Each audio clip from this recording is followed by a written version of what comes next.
release or the ejection of the milk. And we know that if mums are stressed or unwell or anxious, that let-down reflex can be inhibited and may not work as well. So it's really important that mums feel as secure and comfortable and relaxed as possible. And that's actually interesting that you say that, because, you know, we're mammals, and I mean, I'm not a farmer, but we have a farm near us, and the farmer gets really upset when there's a dog in the field because his cows won't milk. It's because they're stressed. The physiological process where, like, the receptors for the oxytocin, the cells that have receptors for the oxytocin, and the stress comes in, and it sort of interferes with the number of those receptors, so the oxytocin can't bind to the cell to then have that letdown.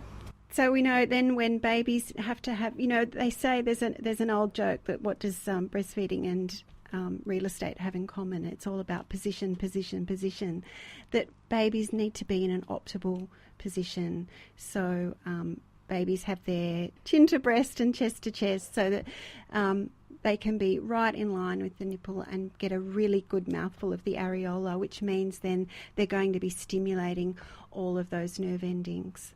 And that would probably lead on nicely into the skin to skin. That contact from those positions and more must be so important in those early days, hours, etc. Yeah, very much so, very much so.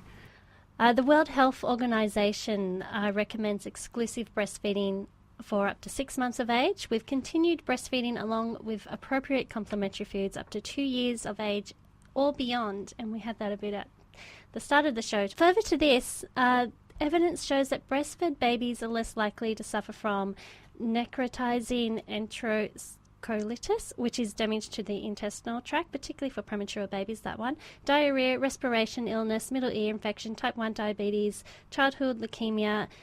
And there's also evidence, available evidence that shows breastfed babies have enhanced cognitive development. Breastfeeding also benefits mothers by promoting faster recovery from childbirth, reducing the risk of breast and ovarian cancers in later life, and reduce maternal depression. And this evidence information is sourced from the Australian Government Department of Health. Some of that's a little controversial for some people.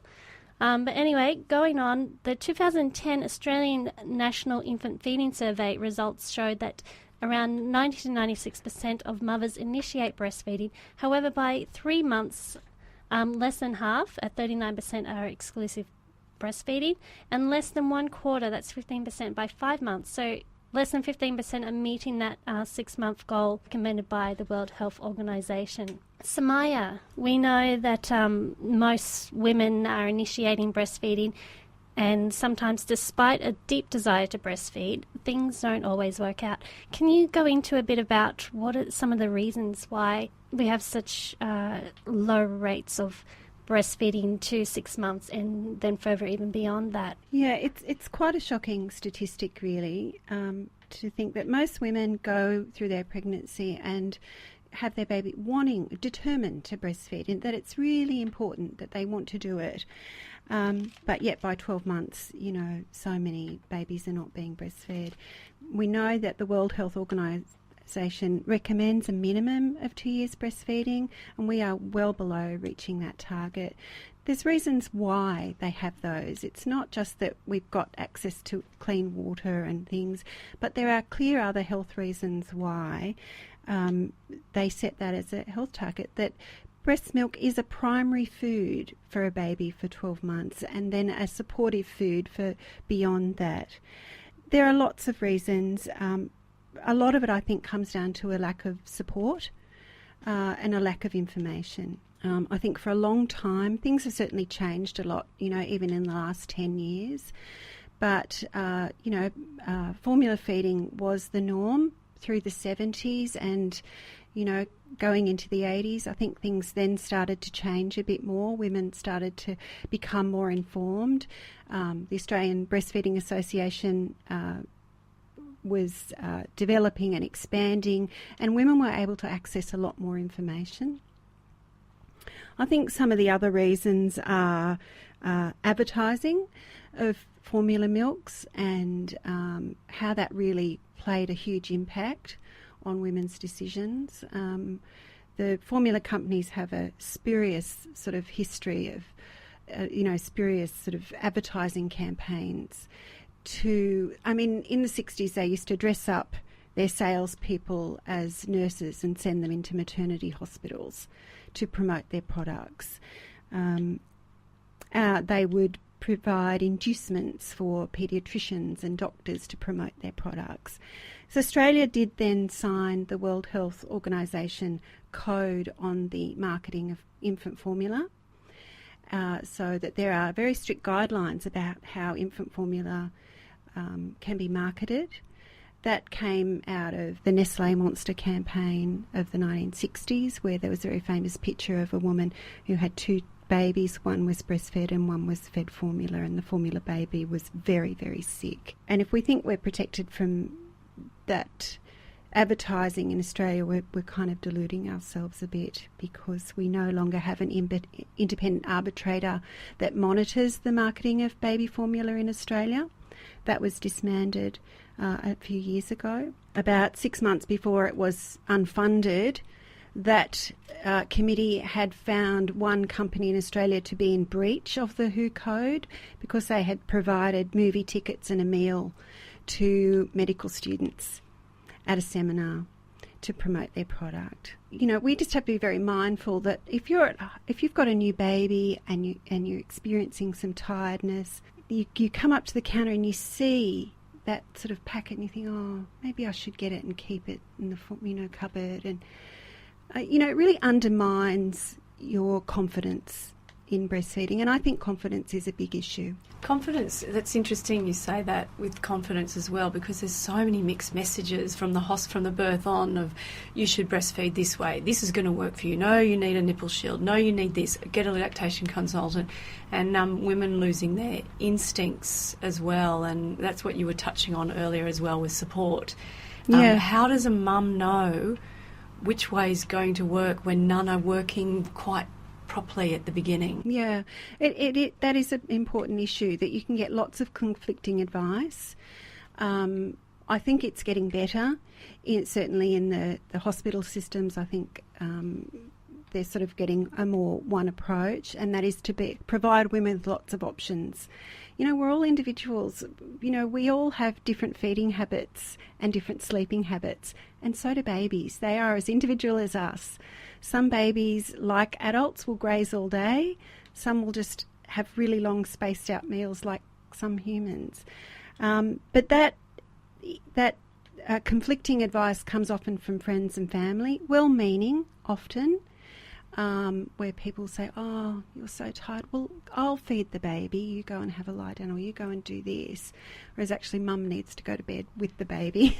And also I think midwives have different systems too. So from the hospital you get one midwife doing this, shift change, come in, you get a new midwife saying this, and it's easy to say where we're sitting here in a studio, it's really, that advice didn't work, but when you've got a screaming hungry baby and you're anxious and you want to feed them, you just try everything. It can be that, no, that's not working, no, that's not working. Yeah. And that can be really tricky. And I think women should also feel that you can shop around for your advice a little bit. And I did that, certainly. I had one night, I remember, when my daughter was really unsettled. I was a new mum. I was quite tired. And I think she'd been crying for quite a long time. And I rang, like a helpline of a sort of government-funded baby care. And this woman on the end said, don't feed that baby anymore. You're overfeeding her. And you're upsetting her.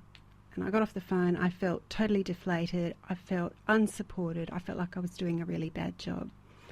I then rang the Australian Breastfeeding Association helpline, and I got a woman who listened to me, who reassured me that I was a loving mother, who gave me lots of options of things to try, and also gave me the best piece of advice: you cannot overfeed a breastfed baby. Breast milk is very thin and watery. It goes through the system very quickly, as it's meant to, because babies have a very immature digestive tract. So their tummies will fill quickly, but they empty quickly. So you can't overfeed a breastfed baby. And that just changed, hearing that and somebody giving me, some supportive words and encouragement in my role made such a difference. So I always say to women, shop around and find what's going to work for you. It's really key. So support, shop around, and your baby may be screaming and hungry, but they're not going to die in that moment. They're quite hardy little creatures. That it feels like it because of the stress, but just take a breath, because it's easy to be so anxious. And just on the note, the Australian Breastfeeding Association website is breastfeeding.asn.au and is full of resources for the breastfeeding journey. They also have a 24-hour, 7 days a week breastfeeding helpline on 1-800-686-268. Samaya, I just want to thank you so much for joining us on Pregnancy, Birth and Beyond. Is there any last bits of words of advice or support? I always like to mention the dads, actually, because I think dads just are amazing, and especially, our young dads who are out there today.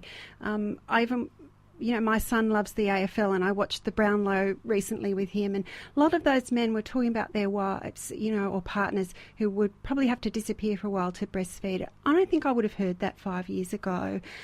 And I think they play such an important role in giving mums support, and so they have a really key role to play. There are lots of ways for dad to have that role of being a dad and closeness. They don't need to do the feeds, but having them support their partners makes such a huge difference. That's absolutely key advice. Let's all applaud the dads, because they are doing a really good job. We hope you've enjoyed this show, and tune in next week for more information and inspiration. I want to thank our guest, Samaya Askill. And we want to hear from you. Do you have a story to share? Send us an email at hello@pbbmedia.org. And take a listen to the full range of our podcasts. Find us on iTunes, social media, and our website, pbbmedia.org.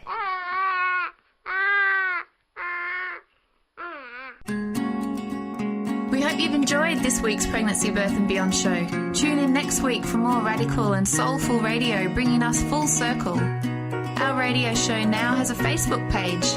Take a peek, say hello, become a fan, and stay up to date with the show. Go to facebook.com/Pregnancy, Birth and Beyond Radio.